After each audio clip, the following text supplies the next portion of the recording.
Welcome to Babes in Bookland, your women's memoir podcast. I'm your host, Alex Franca, and today I'm discussing Gisele Pelicot's A Hymn to Life, Shame Has to Change Sides.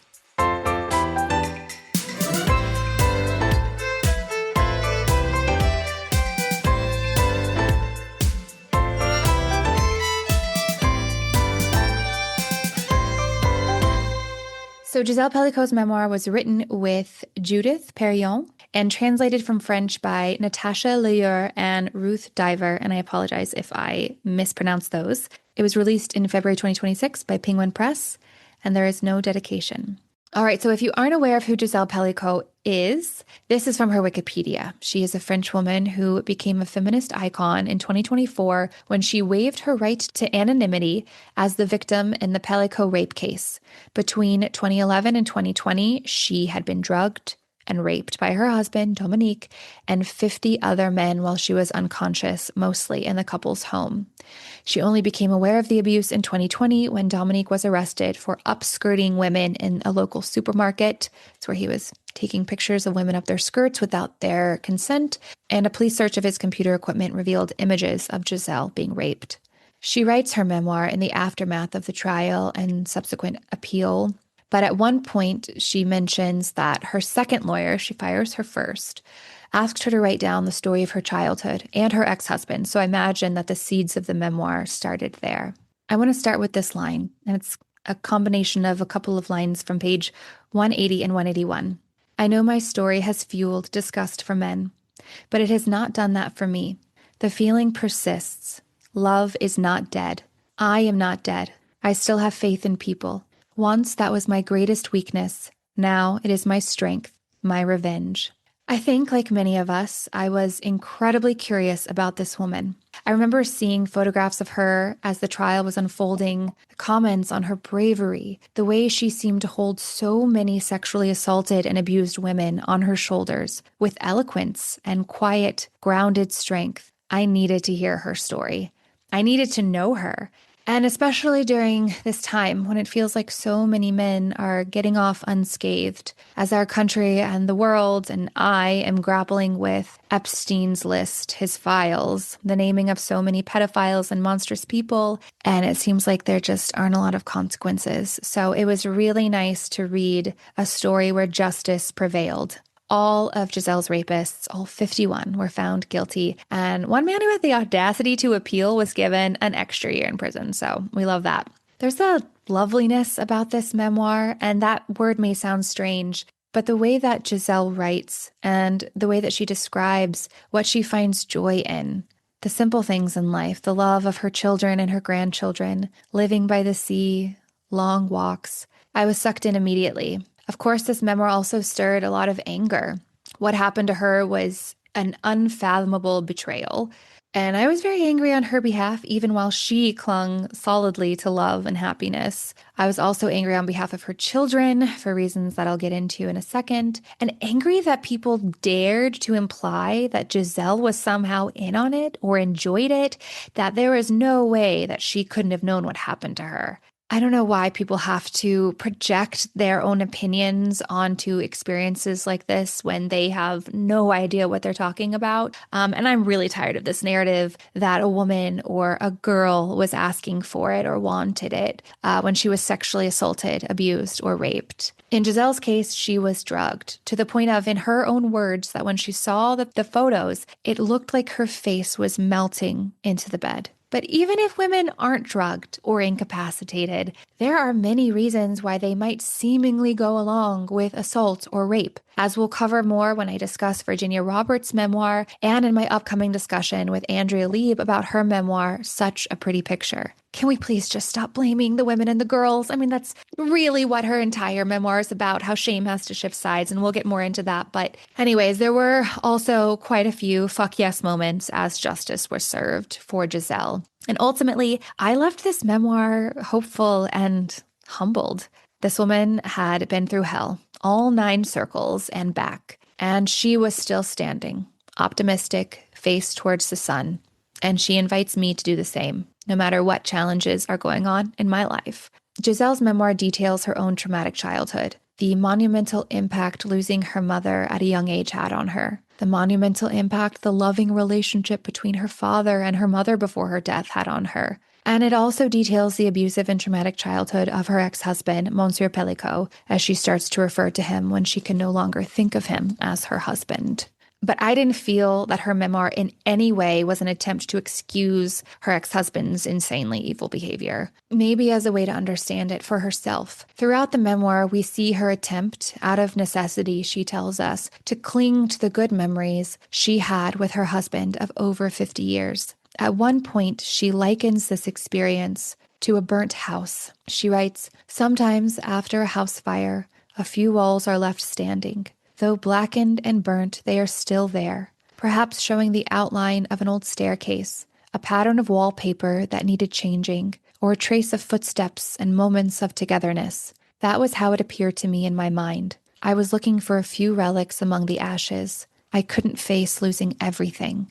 I was fighting to keep those walls standing, to stay upright myself. If the last 50 years of my life were taken away from me, it would be as if I had never existed. I would be dead." So this memoir is also a reclamation of her story, the way she chooses to remember it. And that includes remembering the love and remembering the good times. I want to share a couple of quotes that I really loved. So throughout the memoir, Gisele shares many instances where she was made to feel like she wasn't reacting the right way. She was seemingly too calm, collected, even in her own family's opinion. Two of her children really start to pull away from her at a certain point, and she writes that it was her third child who ultimately understood her and how she needed to process this. She writes, "I was not turning away from the horror. I was pitting myself against it with my tears, my solitude, my sorrow, and my happy memories. I partitioned Dominique into two, the same way I somehow managed to separate my violated body from my sense of self. I was not protecting him. I was protecting myself. This was how I was slowly able to begin the process of mourning, something my anger would not have allowed. Anger, for me, blocks everything, thoughts, emotions, and possibility of solace."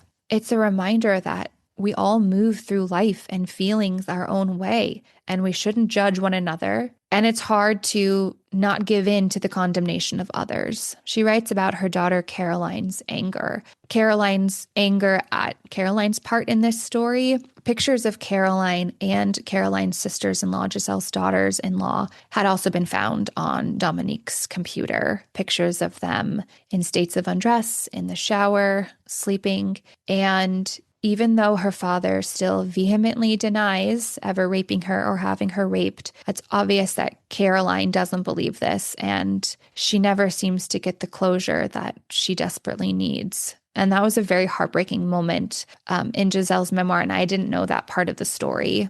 Gisele's first lawyer even tells her that she's Dominique's best advocate. One of the reasons why Gisele will later fire her. But Gisele writes, "I believed he belonged in prison, but I would not kick a man when he was down." Again, Gisele knows his personal history, but also this man was the man that she loved for most of her life. And while Mr. Hyde is purely evil, sure, Dr. Jekyll, while not wholly good, was human and lovable. And this Dr. Jekyll loved her and gave her so many moments of joy and 3 beautiful children. She didn't want to erase all that just to see him as a monster. She gets into so many instances that she now labels as red flags. But in the moment, I mean, we can all understand how no one, no matter how clairvoyant people claim to be, could ever imagine that their husband's sexual suggestions of a kink or something like that, or behavior, would ever amount to what happened to Gisele. Gisele processed, faced, worked through, whatever you want to call it, what happened to her in this brutal betrayal by the man who at one point, she writes, saved her however she could. And his betrayal goes past rapes. Potentially he murdered a woman. And like I said, he might have sexually assaulted his children, maybe even his grandchildren. She also describes the repercussions of a decade of being drugged. Gisele was led to believe that she was dying. I mean, she had all these blackouts and moments that she couldn't remember, major memory lapses. She couldn't drive a car anymore. And it took away her ability to trust herself and her memory. And throughout all of it, Dominique was by her side with her at every doctor's appointment, every scan, crying about her health, desperate to fix her, acting desperate not to lose her, while all along he knew the reason why. He was the reason why. It's just the epitome of gaslighting. It's evil. It's duplicitous. At one point, her son calls him the devil, and even that word doesn't feel strong enough. It's sickening. And none of us can imagine what this is like. But the way that Gisele seems to know herself so fully and unapologetically is really inspiring. I think it can be so easy to succumb to the shame when you feel you aren't acting the way that's expected of you about anything in life. All you can really do is walk your own path towards peace. And she demonstrates that in her memoir, how she did that. And she'd been practicing that since her childhood. She writes that her stepmother, who never showed Gisele or her brother any care or love, would often remark that life was a shit sandwich and you take a little bite of it every day. But Gisele rebels against that fatalistic attitude. She writes, life was to be savored. I wanted to keep my hymn of life inside me. And she does. All right, here's another quote. So this one is after Gisele decides on an open hearing for her case. She had previously decided on a closed hearing, but then she came to a different conclusion. And this was actually really unprecedented in rape cases specifically. Here's how she came to that choice. She was walking.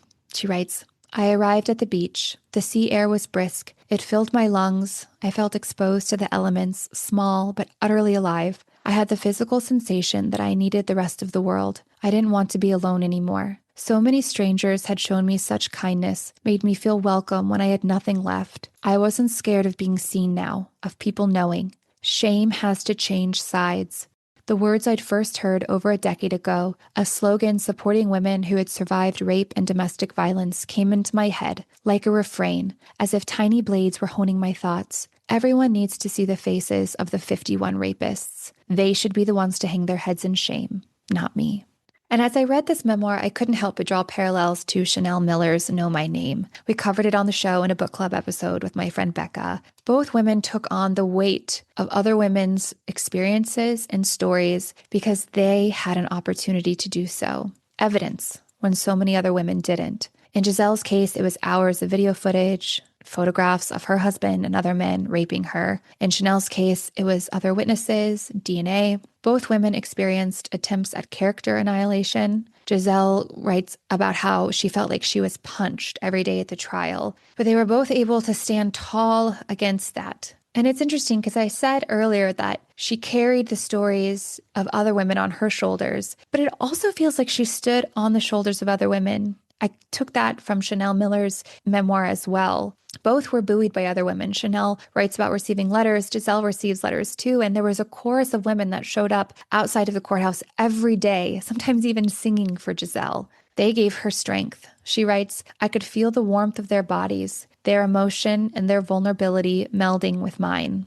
And I think it's really human when you read women's memoirs like this to ask yourself, would I have asked for an open hearing? Would I have shared my name with the world? There's a phrase I've heard, you don't know how strong you are until being strong is your only option. I think strength comes in many shapes and sizes. And while we can definitely credit women like Gisele and Chanel for sharing their stories, I think we can credit every single woman who experiences something like this and wakes up the next day and chooses to move through her life in hopes that she can find peace, joy, happiness, whatever she needs to keep going. And I think that there are many ways to help shame change sides, even if sharing your story isn't one of those ways. Reading other women's accounts, believing them, talking about them. We all know that shame breeds in silence. And so if you can't be a mouthpiece, you can at least be ears. And I know that that's really cheesy, but it's what came to me. So okay, this quote, this was a fuck yes moment for me because I think throughout her memoir, Gisele is just so grounded, like I said, and she's worked really hard for that, but I needed a moment for venom and she gave it to me. Here it is. I listened to the defense lawyers make a request that the word rape not be used in order to preserve the presumption of innocence. One proposed sexual relations. One of the judges suggested sex scene. I was fuming inside, but from the bench where I sat, I wasn't allowed to react. I had to restrain myself all the time, restrain myself while my lawyers responded, restrain myself while the presiding judge asked a doctor if my vaginal secretions might be a sign of pleasure, restrain myself when a female lawyer sneered at a medical examiner testifying to the gravity of my physical condition. Oh, let's weep for Madame Pellicot, shall we? I will not record her name here, nor those of her colleagues, nor those of the defendants, not out of any consideration for them. Their identities are easy enough to find online or in court records, but so that they will be remembered only for what they are: parrots, deplorable mouthpieces, violent, cowardly little people. I want all that remains of them to be the words they used to trample over me, to reduce one woman, and therefore all women, to absolute submission in the name of male domination. I love that. And look, I know that it's an important part of the judicial process, innocence, presumed innocence. And I know that we also need people to defend all sorts of the lowest of the low out there. But it is hard for me to understand how someone can defend men like this, especially with the irrefutable evidence. I mean, there were videotapes. And Gisele does ultimately have to watch them. At first, she chooses not to. But then when the trial happens and she realizes that the tapes will be played in the open hearing, she opts to watch them by herself first so that she doesn't have to experience that at the same time as being in the room with the men. But she writes again about the separation of self. It was not her in the videos, but then later she realizes that she needs to embody it herself again. She writes, I had to embody it, set upright with my presence, the tortured body that was being talked about all the time, give it a voice, a face, a consciousness, elegance too. All the things that rape seeks to destroy. Gisele's memoir is just beautifully written, honest, vulnerable without leaning into sentimentality. At the beginning, she bounces back and forth between her childhood and the initial discovery of what her husband had done to her, and then she moves us through the years to the trial and her reflections after. She doesn't make herself out to be a saint. She even writes about a marital affair she had, and it's important to her that she's not a victim. She is a mirror, quote, reflecting nothing more than the inner conflict we all feel, the wars we wage against ourselves. And I would call her courageous, but this is what she has to say about that. Midway through the trial, she addresses the court. She writes, every day people thank me for my courage. I want to tell them this is not courage, but a deep urge and determination to change our patriarchal, sexist society. And she says these were words I would have never uttered before. You see the evolution that she goes through, the way that she is able to find her strength, and the way that she shares that strength with us. In cases of sexual assault and rape, one of the most powerful and damaging dynamics is how shame often shifts from perpetrator to survivor. And we see that play out in Gisele's memoir, how they attempt to do that. The person who commits the assault is the one responsible for the harm, yet social stigma, victim-blaming attitudes, and myths about consent frequently place scrutiny on survivors' behavior, clothing, choices, or past. This misplaced shame can silence survivors, making them feel isolated, doubted, or somehow complicit in what happened to them. With her memoir, Gisele challenges these narratives and reaffirms that responsibility lies solely with the perpetrator. And when we all believe this, shame can begin to move back where it belongs, onto the act and the person who committed it, while survivors are met with validation, support, and dignity. Her memoir does all this. And it's also about Gisele finding her strength, yes, but also realizing that the thing she was made to feel made her weak was what made her strong, her ability and readiness to focus on happiness and love. What happens when the person you love, who promised to love you, care for you, the person who you trust the most, betrays you in the worst possible way, with many betrayals actually? What happens when you can never really know why or understand how? How do you move on? How do you choose happiness or love again? Do you punish yourself with all the clues of the things that you should have picked up on, all the things you feel you missed? Or do you shed that shame, however you can? Like Gisele does, long solo walks, holding on to good memories, remembering the love, remembering you can love and are worthy of love. Gisele keeps her heart open, and she seems to be in a beautiful place at the close of her memoir. And there's a phrase that keeps popping up these days: joy as resistance.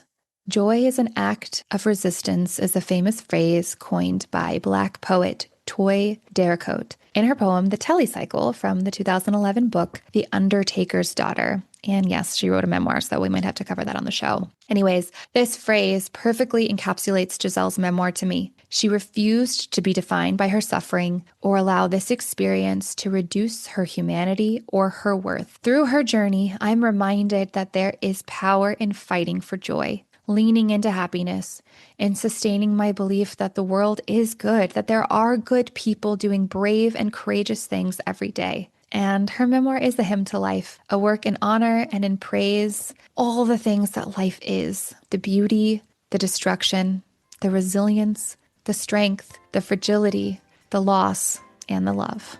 Thank you, Gisele, for sharing your story and your strength with us. This one will stay with me for a long time. So I don't rate memoirs with stars. I don't know how I could possibly judge someone else's journey or the way that they decide to share their journey. But ultimately, I hope you pick up this book. I think it's very worth your time. I hope you enjoyed this Bite Size Babes episode. We'll definitely bring more bite-sized reviews to you soon. Until then, take care. If you'd like to further support the show, you can subscribe on Apple Podcasts or find us on Patreon for exclusive content and extended episodes.